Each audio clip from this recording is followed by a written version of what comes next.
Alright, just realized I'm wearing the same shirt from yesterday, so I think I have a few seconds before this thing actually goes live. So I put on my other shirt so it looks like I showered. Fucking it. What's up, everybody? Welcome to Sir Hunt's Reviews. My name is Mark. This video, we're going to be discussing House of the Dragon. I woke up not that long ago.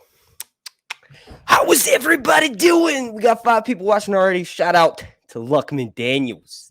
What is up, my dude? He's using the emojis, which for some reason aren't showing on the what you call it. Hang on, let me see if I can't adjust that. How would I go about getting to that? I guess I could look and see. It's weird. It just shows up as code. I tried to show the emojis that you get when you do that, but that's what it looks like. There's like little ones of George's face. But yeah, what's up, everybody? In this video, we're going to be discussing a House of the Dragon, which is Game of Thrones prequel series. We're going to be doing a season 1 guide. I've actually done several of these. In specific, I've done one with my buddy Aziz from History of Westeros. We did that shit, I think, in the big April of maybe April? I don't even know. It was last year. It was a while ago. So go type in Sir Hunt's House of the Dragon season 1 guide, and you'll get one where I have another guest on, Aziz. And it's actually kind of more fun to do that because you can kind of throw ideas off of each other and you get, 2 different opinions as opposed to one. Sometimes when I do these, I feel like I'm talking to myself, but whatever. All right, so first things first, we got to be talking about the characters and a little bit of the locations. So I'm going to share this and do the hell? Is that it? Yeah, okay, that's it. All right, so I just did a video on Daemon yesterday, so I don't need to, talk about him too much. But we all know King Viserys, right? So Paddy Considine, he was in HBO's The Outsider, as the person who was possessed by the demon. It's been a while since I watched that, but he's a good actor. He's gonna be kind of Ned Stark, not necessarily in character motivation, in really any similarities, other than the fact that they hold power, but the death, right? So I was initially thinking when we first heard about this being the premise for this series, so the Dance of the Dragons being the premise for House of the Dragon and not something like Aegon's Conquest or one of the many Blackfire rebellions. When we found out it was going to be this specifically, well, Viserys dying is really what kicks off the dance. And up until that, it's interesting. There is some buildup, but his death is really the catalyst that kicks off the events of this. So much like with Jon Arryn dying in Game of Thrones, that's really why Ned is summoned to become Hand of the King down in King's Landing by Robert, right? So the whole reason why that happens is one character's death. I thought it would be interesting to have Viserys be that death, right? So we open with his death. Maybe we get a few flashbacks to his character when he was alive, but mostly his death is what is the catalyst in the first season that really kicks things off. Now that we know from the teaser trailer that he's going to be shown alive in the series, it's really weird. I don't know. They still might go that route because we haven't seen really any pictures of him in costume. Now, he's the king, but he can't only have indoor scenes, right? So everybody else has been seen filming multiple times, but Viserys, Paddy Considine hasn't really been seen all that much. So my theory of them opening up with his death and then doing flashbacks may still be a thing. But one of the biggest things to know about his character, and I try to be generic as possible in the more recent House of the Dragon videos because obviously shows coming out. There are some people who would like to. And I've done it. I did it a while ago, but I try not to do it now. But basically, you could detail every single event and be like, okay, this is definitely what's going to happen in the first season. It has to. Here's some pictures to line it up. I like to do that somewhat, but for the most part, I try to theorize because that leaves it more open-ended, right? So if you can 100% confirm something, it's not as exciting as theorizing what something could be. And then, you're still left guessing until it airs. But one of the things to know about Viserys, his character, is that he's handed the kingdom, right, from his grandfather, Jaehaerys. He's basically the greatest Targaryen king of all time. So when Viserys comes into power, he doesn't have as many struggles, and he doesn't have as much of like a challenge to really control the realm. It was mostly held together by his grandfather for like 50 some odd years when he was ruling. So when Viserys comes into power, he gets the privilege of sort of being laid back. You know, I've said this 400 fucking times, but he's the party king. So he's kind of known as hosting a bunch of feasts and tourneys. The main reason being is because he doesn't have to deal with what was going on in the realm when his grandfather was king. In specific, the amount of accomplishments that King Jaehaerys was able to do is really what led to Viserys having it so easy, which is a good thing, but that also may be why he didn't take care of his needs before he take care of his like duties as king, right? So like he obviously made Rhaenyra his heir, but he didn't. There are certain things he could have done to further legitimize her, like maybe some of the things that Daemon was doing down in the Stepstones. Maybe he could reconcile. Maybe it's pretty obvious the animosity that Alicent and Rhaenyra have with each other, especially since it's carried on to their kids. Their kids hate each other. So you got Viserys's grandkids and his actual sons like beefing with each other, and that's obviously from their mothers hating each other. So his daughter and his wife, he could have been like, hey, y'all need to chill out. Maybe let's marry some of them to each other. Like he could have done a lot more than what he did, but he didn't. And I think that all relates back to him not having to do so much when he went into power.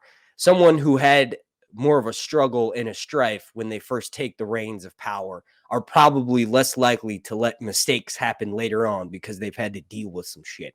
Viserys never had to really do that. So, that's probably all related into that party king not giving a fuck causing the downfall of the dragons.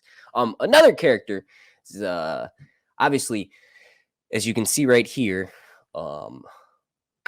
Queen Alicent. Now, there was something that I had brought up that I wanted to share with you guys because I did a video yesterday where I mentioned how I think I figured out why the weirwood tree is being shown in what is potentially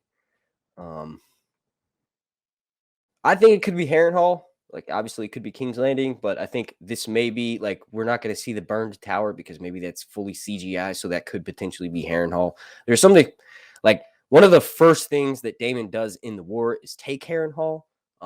So if we see him early on in Harrenhal using that as a base for the Blacks, early on in Harrenhal, early on in season 1, or I guess early on in the story, later in season 1, but we see him taking Harrenhal early on. We could see the Godswood, and we could maybe get hints about the magical element with Aemond in his eye. Like, obviously, Daemon was slashing at that tree because he knew he was being watched.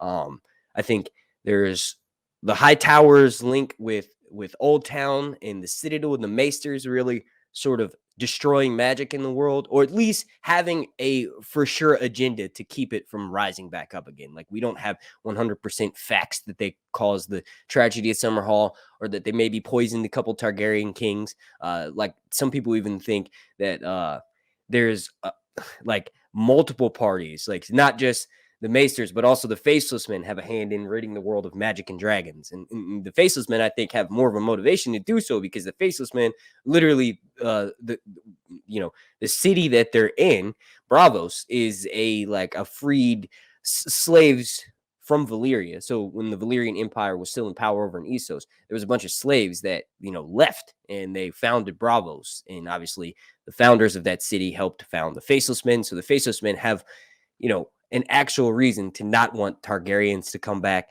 to Valyrians to come back into power, because that ultimately means slavery. They're not going to be able to do what they want to. So there is some connections with the High Towers of Old Town, like the actual High Tower itself. The base of it existed before the First Men ever even came over to Westeros. So if it's before the First Men, it's obviously going to be before the Valyrians, the Targaryens came over from Dragonstone when Aegon came over to conquer them.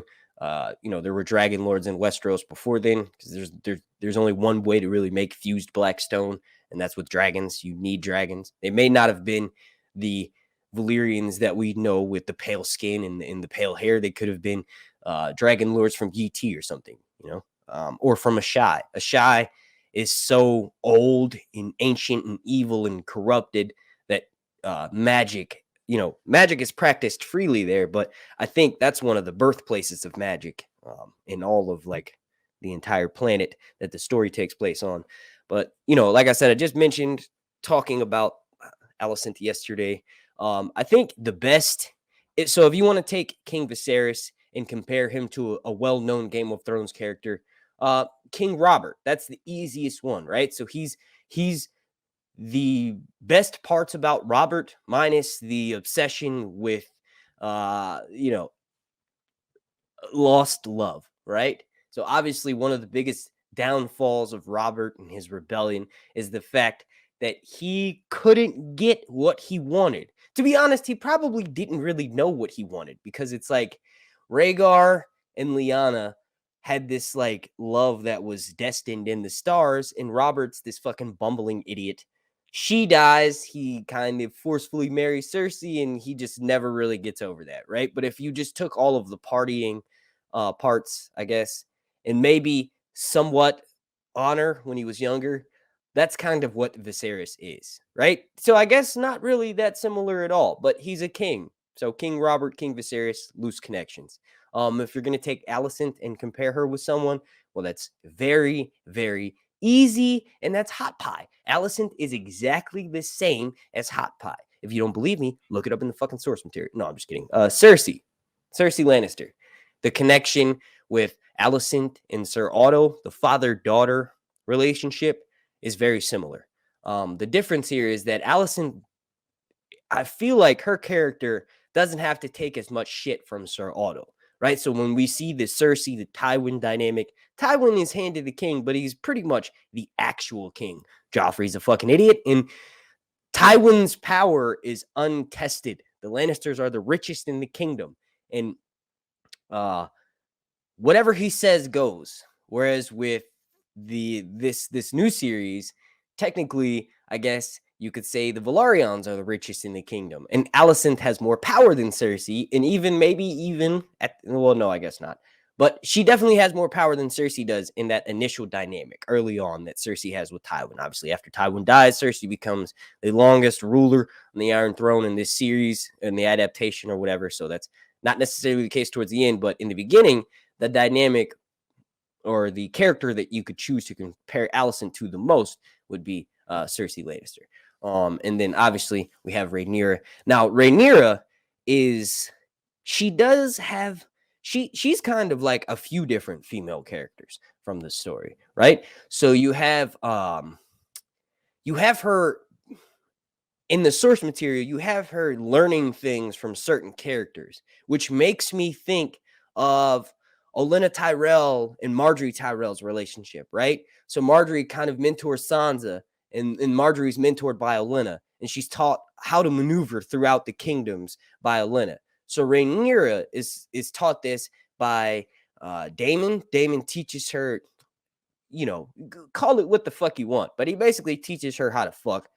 How to use her most powerful weapon next to her dragon, right? So this is a different time period. So obviously they're probably not going to do that exact adaptation for the show, but Rhaenyra is kind of early on learning these different things. So she could channel emotions from Marjorie, emotions from Sansa, because she's learning much like Sansa was. But ultimately, she's going to be like a fully envisioned Daenerys. So I said this yesterday, but if Daenerys came up and didn't have to go and take Westeros. So if the sacking of King's Landing, if Robert's Rebellion never happened, Daenerys is obviously not the princess of Dragonstone. She's a few people down in line for the Iron Throne if that were to happen, because, you got Rhaegar and Viserys both in front of her. But if she were to grow up and the Targaryens were still in power, this is kind of like what Rhaenyra is. And then also, you can say that since she's been around dragons way longer than Daenerys has, she's an adept rider. She's an expert. She's like way more inclined to know how to control her dragon than Daenerys was, right? So one of the biggest problems with Daenerys, and maybe you could argue this is why they died so easily, is because she didn't have as big of a bond and as long of a connection that Rhaenyra and some of the other Targaryens had with their dragons. Remember, some of the Targaryens had dragon eggs in their crib. So before they could even learn how to like think, really, I mean, they knew how to think, but you know, babies, before they even knew how to do anything, there's a dragon next to them growing and grows up with him, right? So the Targaryens at this time, specifically Rhaenyra, is going to be like what we wished would have happened to Daenerys in like a would have. So basically, she's like a Daenerys variant, but also she channels Marjorie and Sansa. I don't know. I think that's a good what you call it. And then I said I wasn't going to talk about Daemon because I just talked about him yesterday for about an hour and 7 minutes. So just to feel a little bit more complete before we move on to the next thing. Daemon is basically Oberyn Martell mixed with Jaime Lannister mixed with Jon Snow. Now I know the last one that I said, Jon Snow, you're probably like, what the fuck?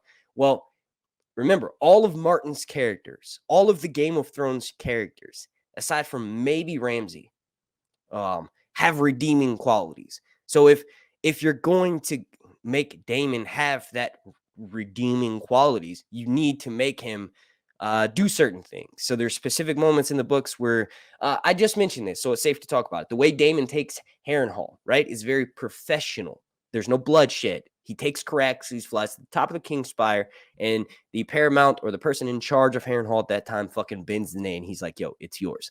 So that's how Daemon makes Harrenhal a base for the Blacks early on. Doing something like that is like what Jon Snow did with letting the wildlings south of the wall. Like we don't need to have war. There's no more bloodshed. We need them, right? So it's kind of, I know my connections are fucking not that strong, but it's loose like that. So shit that Daemon does like that is similar to Jon Snow. So that's why I say that. But the Oberyn Martell, it's obvious, traveling the world, fucking as many different women as he wants, having multiple concubines, that screams Oberyn Martell. That's what Daemon does, growing bored, moving on, accomplishing some shit. I guess one of the big things to note, I guess, difference would be Oberyn is like a master of poison.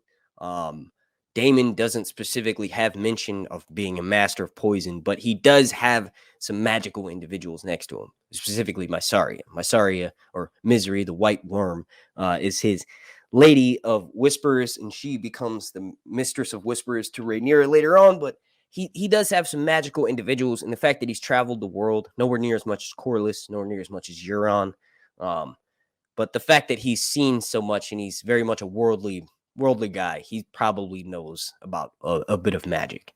And the next thing that I want to talk about, motion at my front door. Who the fuck is that?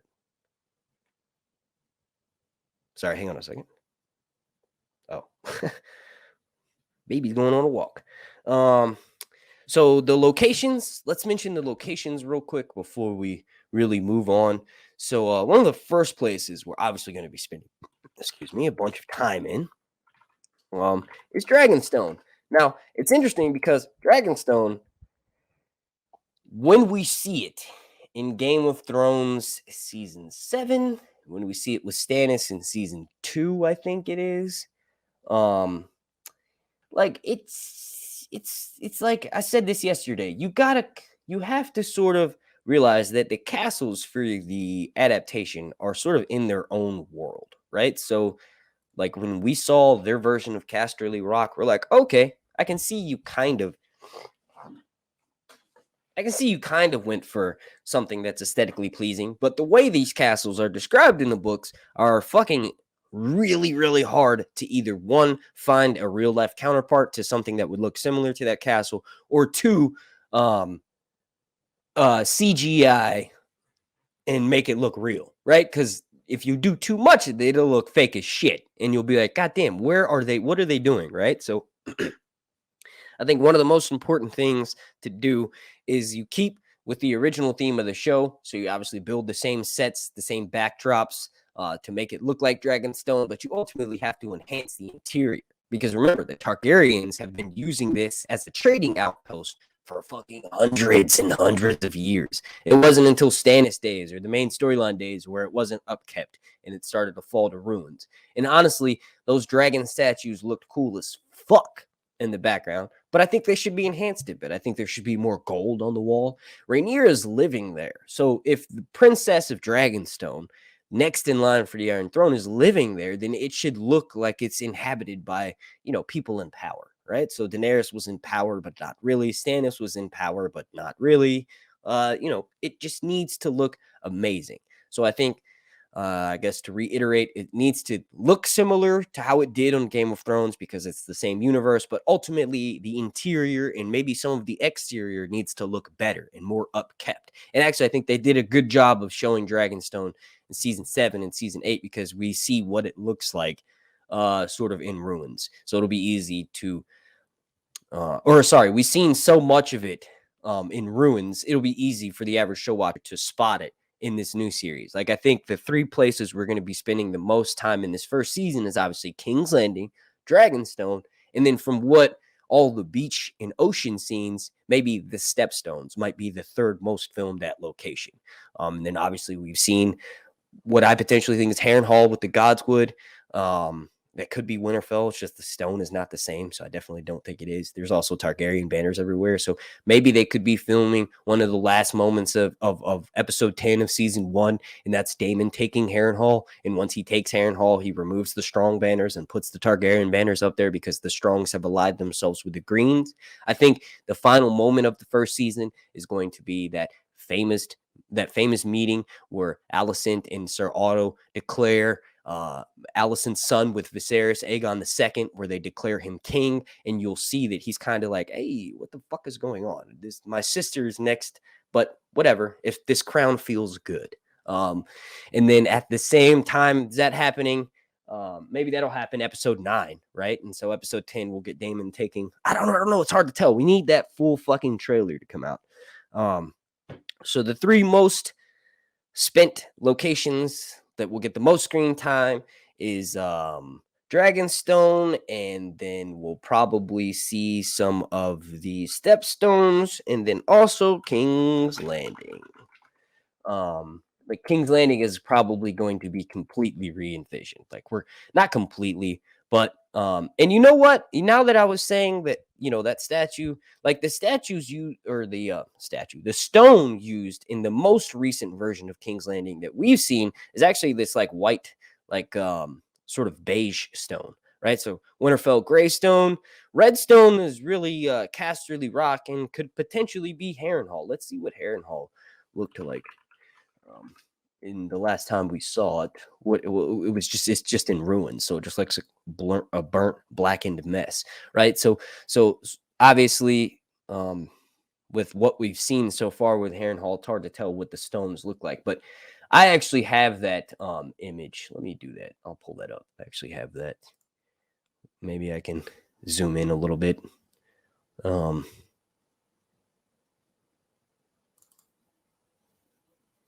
Shit. Where did I put that in?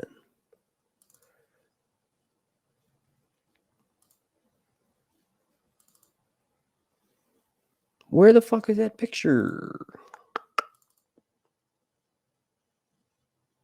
Oh, here it is. Okay.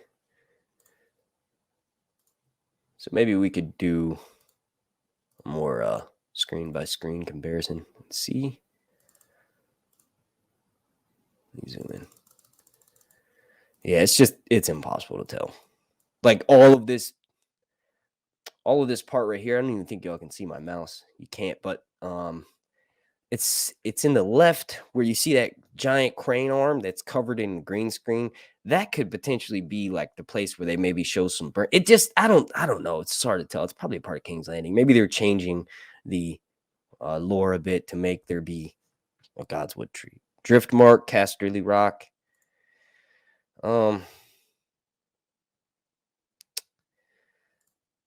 Maybe. I don't think Driftmark. It's possible. If it was Driftmark, you'd see more Valyrian banners. Casterly Rock, maybe, but I don't know.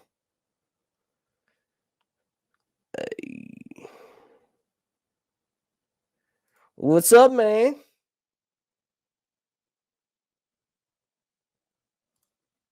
Hey, Sir Hunts. Nice. Canada got some good herbs. Shout out History Westeros. Hell yeah, Zeus.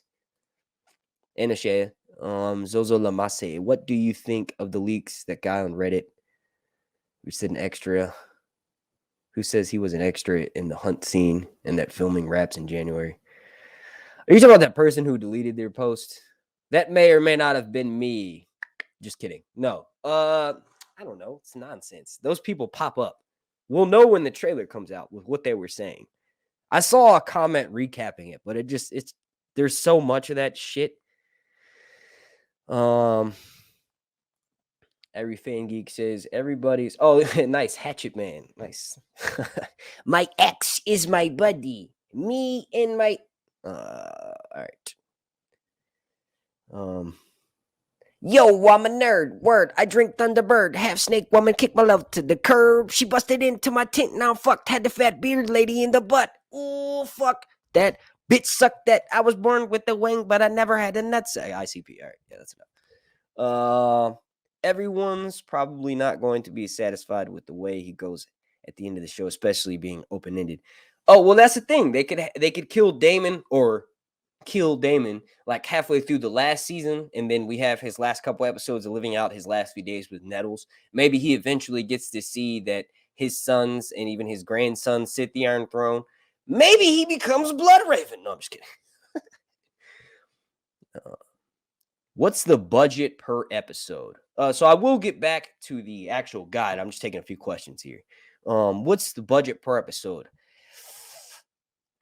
90 million to 123, or sorry, 120 to 130 million for the entire season. 10 episodes, that's roughly 10 to 15 million per episode. Now, the actor's salary is nowhere near as high as the actor's salary for the final season of Game of Thrones. That was considered into the budget, if I'm not mistaken. So if that's the case, maybe it's a smaller budget, but we're going to get more for our money because most of the budget's going to be going into making the show look good and feel good and be more immersive. So maybe the budget will be a little bit higher for the first couple of seasons, but then it eventually sort of even out to the last couple of seasons of Game of Thrones with like 10 to 15 million per episode, because the actors will obviously get paid more as their contracts are rediscussed and what's called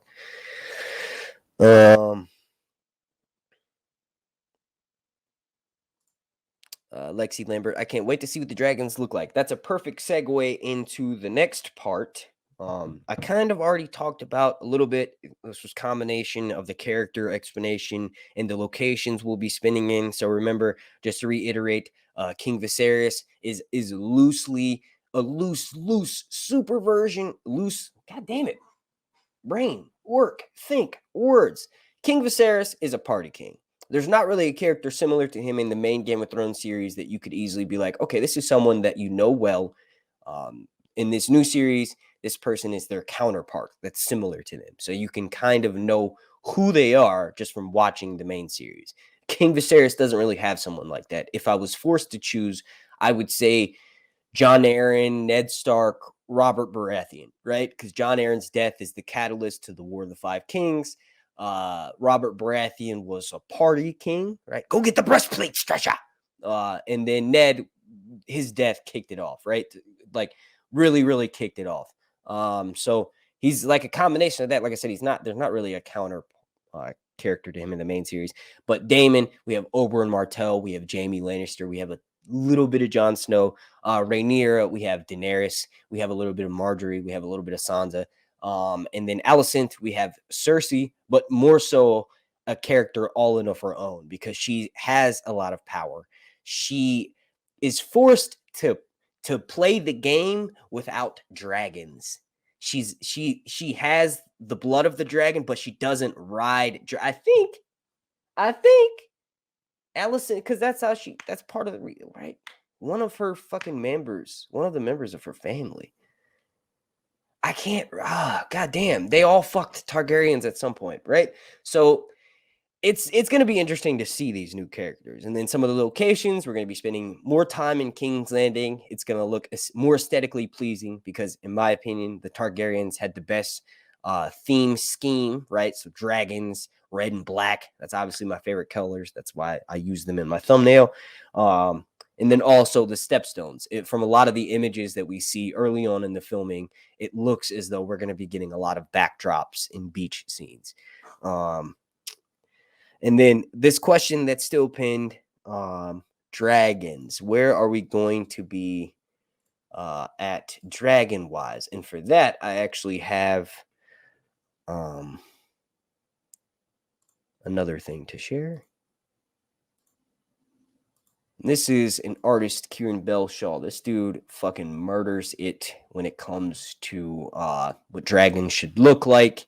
He not only made like the art for a lot of the most infamous scenes in Game of Thrones, but also he's just a fucking all-around amazing artist. I wish I could do stuff this good. Like, Jesus Christ. But I think if House of the Dragon hasn't already hired him to do the concept art, they fucking need to, because he made, like, look at this. This is what the burning of the Iron Throne. Now, regardless of what you thought of them deciding, what you thought of Drogon deciding to burn the Iron Throne, because I thought that was silly. I thought he should have melted Jon Snow's fucking face off. And Jon Snow is my favorite character. So the fact that, it's a lot of emotions in that. But regardless of what you think of the writing choices, the fucking art behind it is amazing. Look at this. This Iron Throne, like, look at that, dude. Fucking dope. Like, how do you do this? This would take me like 4 fucking years. I'd have to go take classes and stuff. I didn't even graduate high school, but I would go back to school to learn how to do this. Do you have to have your high school diploma to learn how to take these art classes? But yeah, so dragons. They're, according to George, there's gonna be 17 dragons in this first series. Or sorry, there's gonna be 17 dragons in this series, and people jumped that and ran with it all in the first season. No, obviously not. No. There's several dragons that we'll get to know their personality. Vhagar. That's going to be like a big one, because Vhagar was actually used during the conquering of Westeros. So one of Aegon's sister wives rode Vhagar into battle. And then Balerion the Black Dread, it looks like from the teaser trailer, we're mostly just going to be seeing the death of Balerion, because that's kind of all that we see of really any dragon in that, and it's goddamn a dragon funeral. And I'm pretty positive that they're going to somehow link that to this, which is that scene of Cersei and Qyburn standing in front of I believe they even say it's Balerion's skull on the TV series, and then he fires that ballista, and the ballista shoots and pierces the skull of the dragon. And remember, that's sort of like, Cersei's plan to take out Daenerys' dragons. But I believe this is Balerion's skull. So in the crypts is where we may see that funeral scene taking place, or maybe it takes place outside of the crypts and it's later moved into there. Like, that's what Robert does when he takes over. He specifically mentioned that he moves all of the dragon skulls down to the crypts. So it'll be interesting to sort of see Balerion with his flesh on him. But I think Caraxes is another one, so we'll get to see Caraxes and Vhagar. Those are going to be, Syrax, that's Rhaenyra's dragon. Those are going to be a lot of the most like common ones. Someone asked me the other day on Twitter what color I thought Vhagar would be, and like scanning my memory, I couldn't think of the color ever really being mentioned. And then for the Song of Ice and Fire calendar, hang on a second. For the Song of Ice and Fire calendar, George was actually asked, or his team was asked, what Vhagar looked like. And he told them that Vhagar looked like this. So that's Sam Hogg, right? I don't know who does it. Can y'all even see that shit? No, you can't. No, you can't. I don't even know how it. Yeah.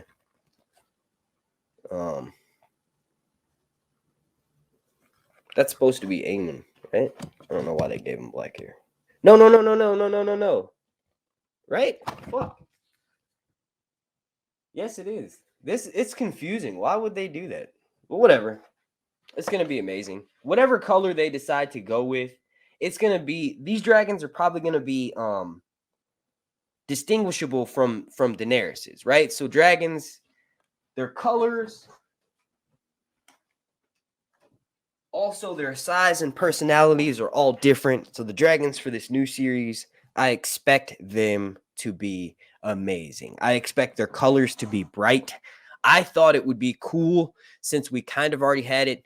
The reason why was different, but the ice dragon that we got in the adaptation, Viserion, had blue flame. So it would be fucking awesome if we have maybe not all of the dragons, maybe some of the dragons that are similar in color have the same color flame, but it would be fucking cool to see something like just different colored fire that reflects the scales of the dragons in this series. And also, people were saying it would be too much and too expensive, but not really, because there's only a few dragons, 2 or 3, maybe 4, I think. I can't remember exactly, but there's only a few of them that ever fight at once. Like, there's obviously more of them, but the fire that's shown would actually help to differentiate between the dragons on screen. Like, obviously, they tooth and nail fight, but there's also some flame that's being used, because I think dragons aren't necessarily hurt by flame itself, but if it's from another dragon, probably so, right?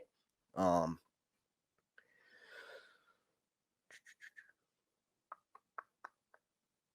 wonder how much bigger these dragons. I think they'll, for the most part, be similar in size. Obviously, Vhagar is going to be one of the biggest ones, and that just speaks to the veracity of Caraxes.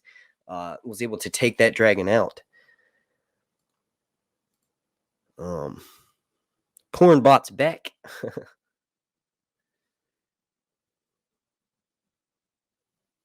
Nice. Getting paid to take a shit. All right, so jumping back on track here to the guide, right? So we've already talked about the characters in locations. We've already talked about the dragons. I kind of talked about the budget, but I didn't really spend that much time talking about the battles. Now, really, obviously, the way that the battles are going to be done on this show, you could go, and I'm going to pull this up here, but you could literally go to the Battle of the Bastards because Miguel Sapochnik is responsible for that. And if you, for some reason, forgot how fucking intense the Battle of the Bastards was, well, let me remind you. All right.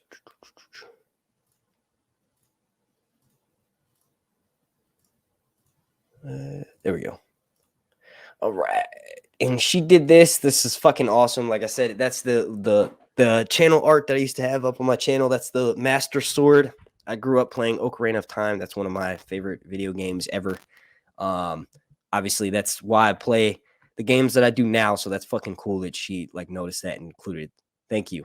I want to thank you all so much for watching. My name's Mark, and this has been Sir Hunt's Long Nights Reviews. Shit, I should always click in broadcast before I do that. Reviews. I didn't even shower from yesterday.